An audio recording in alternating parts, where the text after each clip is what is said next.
When he got out of the SUV at the hospital, Dave was shaking like crazy.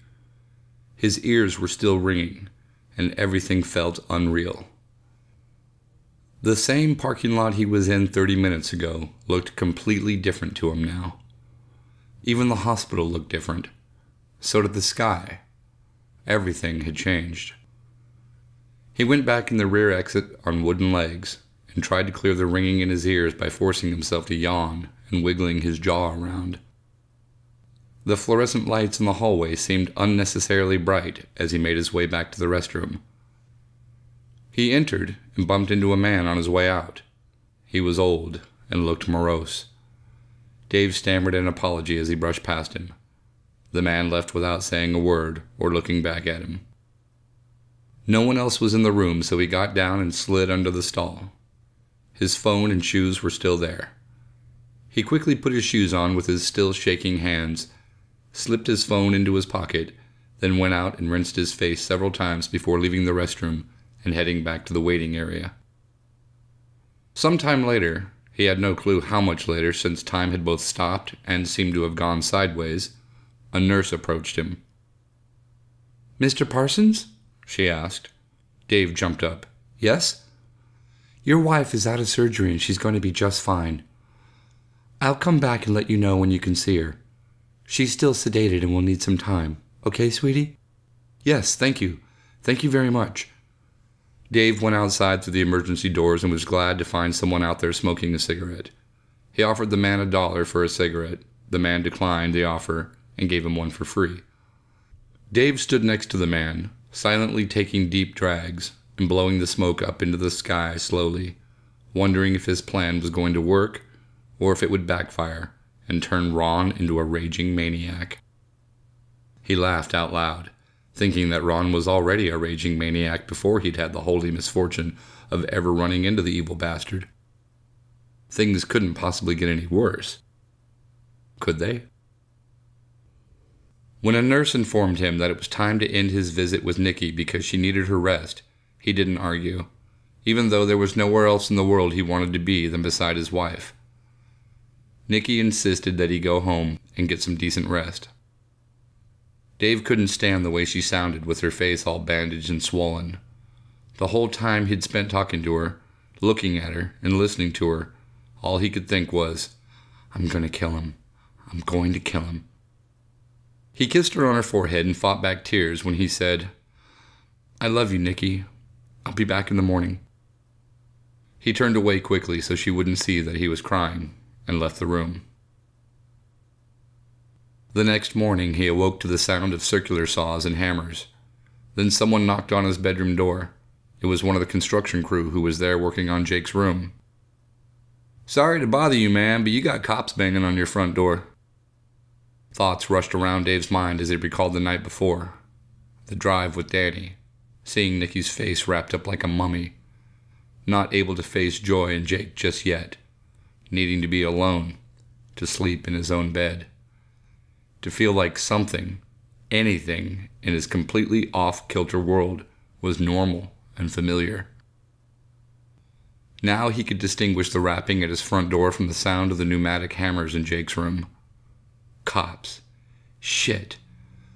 But maybe they're just here to give me a status update on Nikki's assault. He needed coffee before talking to the police, but he couldn't just leave them out there knocking, so he went to let them in. "Mr. Parsons, may we have a moment with you?" one of them asked as soon as he opened the door. "Yeah, come in, but please follow me to the kitchen. I just woke up and need to kickstart my brain with some coffee." He offered them seats at the table as he filled the coffee maker. One of the cops told him their names, but they didn't stick. He really needed the coffee. One of them started talking as he gathered a cup, creamer, and sugar. "Where were you last night between 7 and 8 p.m.? "What?" Dave pretended to be shocked. "What kind of question is that? I was obviously at the hospital where my wife was in emergency surgery. Why aren't you asking the crazy son of a bitch that attacked her where he was yesterday?" "We spoke to the suspect yesterday. Now we need to talk to you." Dave shook his head in disgust as he poured sugar into a teaspoon. He looked up and said, "For the record, you're wasting your time. You should be arresting that motherfucker and putting him in jail where he belongs." "You might have been right yesterday," one cop replied. "But today he's dead. So now I need to know who can vouch for you being at the hospital last night between 7 and 8. "What?" Dave's hands began shaking, and he poured some coffee onto the counter next to his cup. "He's dead? What happened to him?" This was not how it was supposed to go. He didn't mind the bastard being dead, but now Danny could be wanted for murder. Dave had managed to save his family at the expense of his brother. He felt like he was going to collapse. "Someone shot him. Do you own a gun, Mr. Parsons?" "Yes. No, not yet. I'm trying to buy one, but it's at the store, the gun store. I'm waiting for the cool-off and, the background." The cop that was doing all the talking glanced at his partner, then looked at Dave, who remained standing next to the coffee pot. He poured creamer into his cup and managed to get it all inside. "You've applied for a firearm purchase and are waiting for the background check to go through?" "Yes, sir," Dave replied, and began sipping coffee from the top of his cup. "I'm sorry, can I get you some coffee?" "Thank you, but no. How about last night? Can someone verify that you were at the hospital during the time in question?" Sure, yeah. I'm sure plenty of people can. Doctors, nurses, other people in the waiting room. And I talked to a cop while I was there. I don't remember his name, but I can find out. He spoke to my sister yesterday. She'll have his name." "We can find out who that was. Can you name anyone specific at the hospital we can speak to?"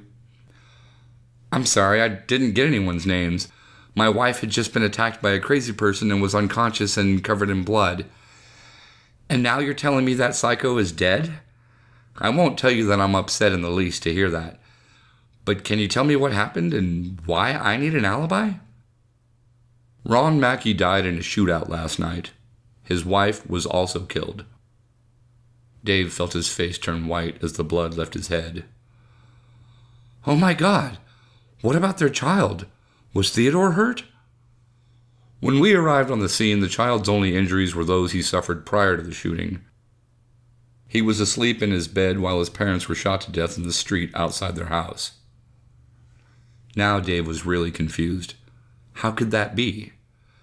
But if what they were saying was true, then Danny wasn't a suspect, and he shouldn't be either. He came around the counter with his coffee and took a seat at the table with the officers. "I know I just woke up and the caffeine has barely had a chance to work, but I'm completely lost here. Someone killed both of the Mackeys in the street? And you think it was me?" "Not at all, Mr. Parsons. We know who the shooters were." "Shooters? Jesus, could this get any stranger? You caught them already?" "We have one in custody and the other is deceased. Died in the street, not far from Ron and Gloria." Dave rubbed his eyes with the palms of his hands and shook his head. "I obviously had a beef with Ron Mackey, but you also know I didn't shoot him. What does any of this have to do with me and where I was last night?" The other cop decided to lay it all out. He already knew they weren't going to get anything out of Dave, and he wanted to be done with it. "Here's what it looks like. Someone shot into the house of a guy named Juan Rodriguez, a local gangbanger who lived 2 doors down from Ron and Gloria Mackey. Apparently, the same shooter then fired shots into the Mackey house. Rodriguez and one of his boys came outside armed to see who had just done a drive-by on them. What they found instead was Ron Mackey with a gun. We can't tell who fired first, but Ron managed to kill one of them and wound the other. Mrs. Mackey apparently came out when she saw her husband go down, and the wounded gangbanger shot her in the back of the head as she leaned over her dead husband's body." "That's terrible. Where's Theodore?" "He's with a relative." "Is he with his aunt?" "We can't say, and it doesn't matter. Only thing that matters right now is whether you can prove you were at the hospital last night when this little bloodbath went down. And so far, it doesn't sound like you can. You got no names." "You think I fired the shots into the houses?" "Let's just say you've got the best motive of anyone in town." "I'll get you some names. I'll find out who was working in the hospital last night. And there's also the cop I talked to.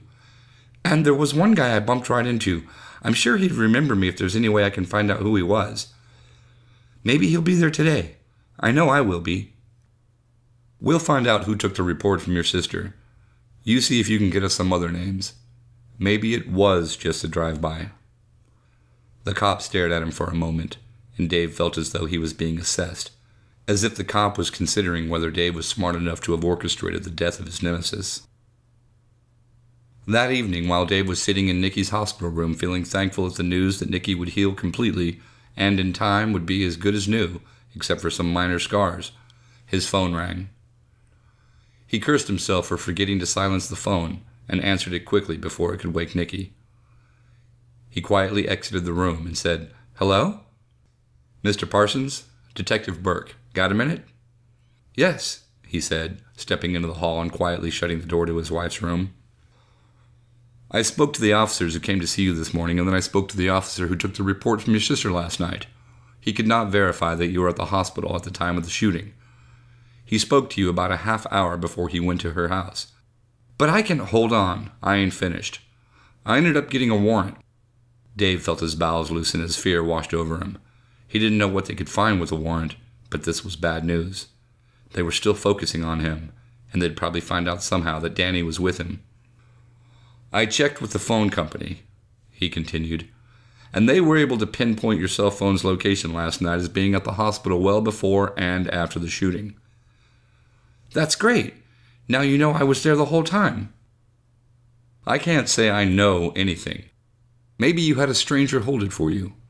But as far as I'm concerned, the GPS data combined with the conversation you had with Officer Frazier shortly before the shooting is good enough proof from me. I'm closing the case." "That's great. Thank you, Detective. Thanks for letting me know." "You're welcome, Mr. Parsons, and congratulations." "For what?" Dave asked. But the detective had ended the call, and the phone was silent.